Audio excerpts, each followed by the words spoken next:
it's really important when you are selecting a vendor who's going to do an implementation that they have an understanding of UX. Someone on your team needs to have this. You ignore this or belittle this or diminish this to your peril. You want your website to be successful. You want it to be engaging. You want people to get lots of conversions. You need to have good UX. Good CMS systems facilitate good UX, and or the practitioners that use that system, the vendor or the team that's doing the implementation, their skills with UX are going to make or break how well your website is going to do it, whether people are going to like it, whether they're going to complain about it. And so this is an integral part of CMS selection, in that you need to find a vendor and a product that facilitates good UX, and hopefully a team that knows how to use it. So to that end, before you select a CMS, we highly recommend that you build a prototype, engage somebody, do it yourself, or engage a vendor.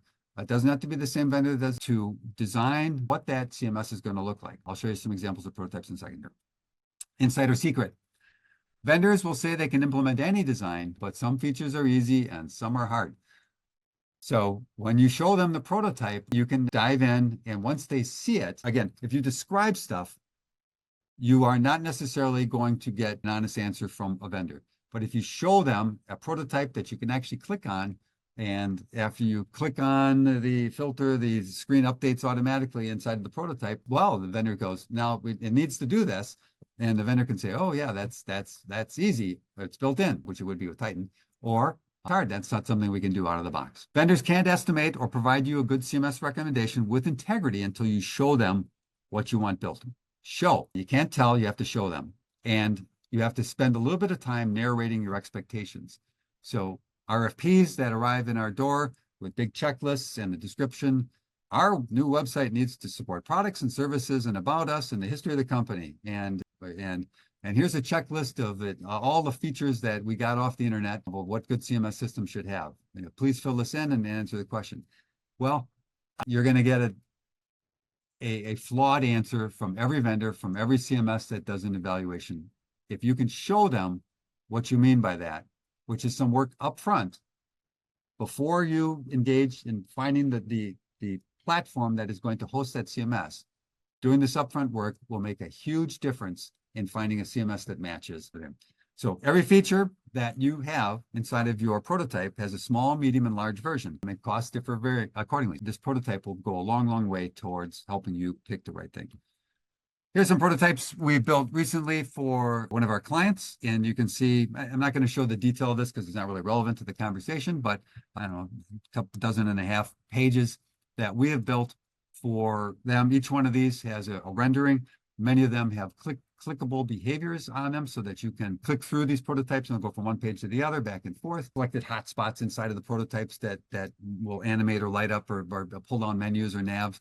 And you can see what it does when you mouse over it. A good prototyping tool allows you to build basic website functionality. Obviously, it's not a working website, but gives you a good sense of what it's going to do.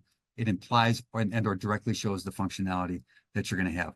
And so we have small pages, medium pages, and in some cases, the mobile pages. And as you click on through each one of these, you get a sense for what's going to happen as we go through. And this is a medical device company that we built all these prototypes for. So these need to be done they should be done before you make your CMS selection. You can also do something we call Wireflows.